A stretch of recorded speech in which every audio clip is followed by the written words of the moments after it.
What if I told you that right now, someone close to you is planning to lie to you today? And here's the scary part. You probably won't even notice. Most people get lied to 200 times every single day without knowing it. But what if you could flip the script? What if you could become like a human lie detector and catch every single lie before you get fooled? Here's what nobody tells you about lying. It's not just about catching bad people. Your best friend might lie about where they went last night. Your family might lie about eating your leftovers. Even your boss might lie about why your project got rejected. The truth is, everyone lies, and if you can't spot it, you're living in a world of fake stories. But here's the good news. Secret agents and detectives have been using hidden tricks to catch liars for years, and today I'm going to teach you their most powerful secrets. By the end of this video, you'll know exactly when someone is lying to you, even before they finish talking. Let's start with the magic question trick. Most people ask terrible questions that make lying super easy, like asking, "Did you have fun last night?" That's way too simple to lie about. But here's what smart detectives do instead. They ask questions that make liars sweat. Instead of, "Did you go out last night?" try this. "What made you stay out so late last night?" See the difference? You're not asking if they went out, you're assuming they did and stayed late. Now they have to either tell the truth or make up a whole story. And making up stories is where liars always mess up. But wait, there's a twist coming that'll blow your mind. This next trick is called the 5-second rule, and it's like having superpowers. When you ask someone a question, watch them like a hawk for exactly 5 seconds. Not 6, not 4, exactly 5 seconds.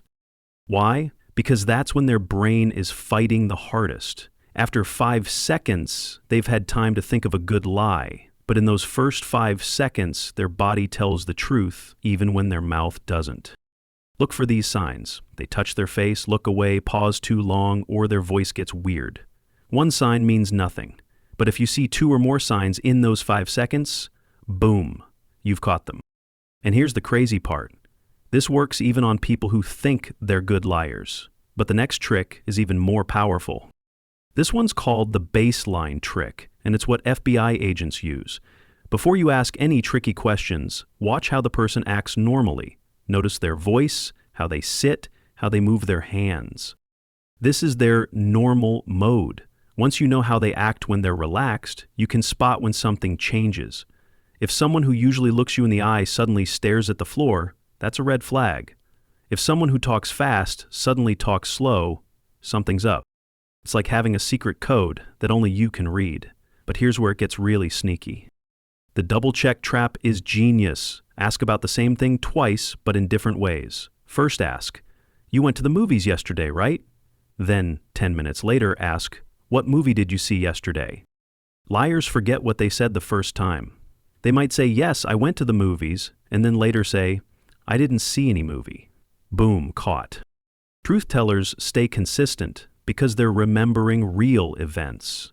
Liars are remembering fake stories, and fake stories are hard to keep straight. But wait until you see this next trick. It's almost like magic. Here's the word trick that catches almost everyone. When people lie, they use wishy-washy words like maybe, I think, probably, or I guess. They do this because they're scared of getting caught in a firm lie. Instead of saying, "I was at home," they say, "I think I was probably at home." See how weak that sounds? They're giving themselves an escape route. Pay attention to these weak words, especially when someone's telling you something important. If they can't say it with confidence, maybe they're not telling the truth. The topic swip trick is my favorite. When someone's lying and you're getting close to the truth, they'll suddenly try to change the subject. They might say something like, "Hey, did you see that funny video?" Or, "Oh, I forgot to tell you about." This is their brain's panic button. They're trying to run away from the conversation because they're scared you'll figure out the lie. When this happens, gently bring them back to the original topic. Say something like, "We can talk about that later, but first, tell me more about..." Watch how uncomfortable they get. Here's the interrupt trick that's almost unfair. Right when someone's in the middle of telling their story, interrupt them with a random question about something that happened before their story. Like if they're saying, "So I went to the store and bought milk," you jump in with, "Wait, what were you doing right before you decided to go to the store?" This messes up their brain because lying takes a lot of thinking. When you interrupt, you force them to juggle two things at once, their fake story and your new question. Most liars can't handle this and either get confused or start telling a completely different story. The last trick is the fake detail trap. Slip a wrong detail into the conversation and see what happens. Like saying you said it was raining that day, but even though they never mentioned rain. Someone telling the truth will correct you immediately. No, it wasn't raining. But liars often go along with your fake detail because they're afraid that correcting you will make their whole story fall apart. There you have it, 7 powerful ways to catch anyone in a lie. Remember, combine these tricks with your gut feeling. If something feels off, it probably is.